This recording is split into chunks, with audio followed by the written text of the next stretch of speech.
बेटा तेरी बीवी तुझे धोखा दे रही है क्या?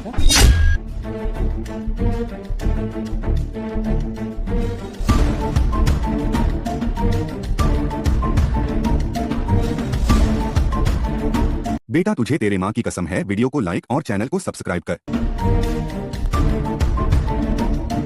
चलता हूँ, तुम अपना ध्यान रखना, ठीक है? हाँ, तुम भी अपना ध्यान रखना, ठीक है? पापा जी चलता हूँ, ध्यान रखना अपना। बेटा थोड़ा ना जल्दी घर आ जाएगा, क्योंकि तेरे बगैर ना मन नहीं लगता बेटा। पापा जी मैं हूं ना आपका ध्यान रखने के लिए, है ना सनी? हाँ पापा रूपा है ना, और रामू भी तो है। रामू घर का ध्यान रखियो मेरे पीछे से, ठीक है? जी साहब, मैं मालकिन का बहुत अच्छे से ध्यान रखूंगा और अंकल जी का भी। चलता हूँ।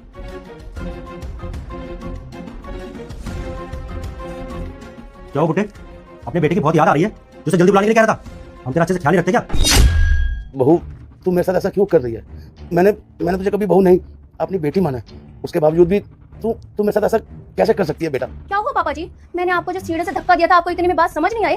सागर ना छूट चपाट किया ना, तो बेटे की ना बहुत याद आ रही है। मैं करवाती हूँ ना आपकी खातिरदारी। एक काम करते हैं सागर, ये बुड्ढा ऐसे तो नहीं मानने वाला, इसको ना इस पे चिखाने पे पहुंचाते हैं। क्यों रे बुड्ढे, तुझे समझ नहीं आ रही? अपनी औकात में रहकर और अपने बेटे को ना एक भी वर्ड तूने बोला ना, अभी तो बस सीढ़ी से धक्का दिया है, कहीं ऐसा ना हो तेरी नाटी ऊपर उठ जाए। समझ आई मेरी बात? अबे बुड्ढे, ये तेरी ना कोई बहू नहीं है, आई बात समझ में? प्यार करते हैं एक दूसरे से, और मैं भी यहाँ पे कोई नौकर नहीं हूँ। इसकी वजह से यहाँ पर हूँ, और एक बार ये सारी प्रॉपर्टी तेरे बेटे के नाम हो जाए, उसके बाद ये तेरे बेटे से डिवोर्स ले लेगी और एलिमनी के नाम पर ये सारी प्रॉपर्टी, ये घर सब अपने नाम पे करवा लेगी। उसके बाद तेरा पत्ता साफ, और हम दोनों इस घर में ऐश करेंगे। क्यों बुड्ढे, समझ आ गया? अब एक काम कर, जल्दी से जाके ना चाय बना। बहू तू देख रही है ना मेरी क्या हालत है, मैं चाय कैसे बना सकता हूँ? हाँ तो मार थोड़ी ना गया तू, तेरा एक हाथ और दोनों पैर तो ठीक है ना? जाके ना चुपचाप से चाय बना। और वैसे भी ना तेरे बेटे के सामने ना बहुत सेवा करवा ली तूने मुझसे, लेकिन अब नहीं, अब तू सेवा करेगा हम दोनों की। समझ आ गया? जाके जल्दी से अभी चाय बना, फिर तुझे ना खाना भी बनाना है और साफ सफाई भी करनी है। निकल यहाँ से। चल बेटा चल बेबी, बहुत अच्छा किया तुमने।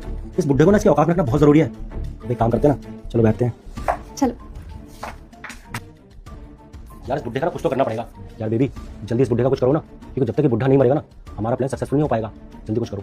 अरे बेबी, मेरा प्लान यही था कि मैं इसको ना जान से मार दूं। मुझे क्या पता था ये जिंदा बच जाएगा। अब जिंदा बच के भी ना मेरे सर पे ना आफत बन के बैठ गया। अरे जब तक सनी था ना, कभी इसके दवाई दो, कभी इसका देखभाल करो, कभी ये कभी वो। अरे मैं परेशान हो गई थी, लेकिन मैं कर भी क्या सकती हूँ? अरे मुझे ये लगा था कि ये बुड्ढा मर जाएगा। जब तक ये बुड्ढा मरेगा नहीं, हमारे हाथ में कोई प्रॉपर्टी नहीं लगने वाली।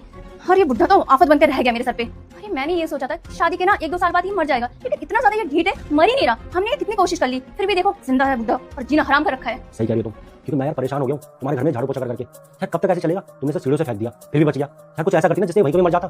मैं भी, तुम्हें पता तो है ना, मैं कोशिश कर रही हूँ। यार बेबी एक बात बताओ, तुम्हारा पति इतने दिन रह गया, कहीं उस बुड्ढे ने तुम्हारे पति को कुछ बताया तो नहीं? तो तुम्हारे पति को हमारे बीच के बारे में कुछ पता तो नहीं चला ना? देख लो, अगर उस बुड्ढे ने तुम्हारे पति को कुछ भी बता दिया होगा ना, तो हमारे इतने दिन की मेहनत ना सारी बेकार हो जाएगी। और मैं इतने दिन से नौकर बनकर तुम्हारे आगे पीछे घूम रहा हूँ, तुम्हारी सेवा कर रहा हूँ, तुम्हारे बुड्ढे ससुर की सेवा कर रहा हूँ। यार मैं पागल नहीं हूँ।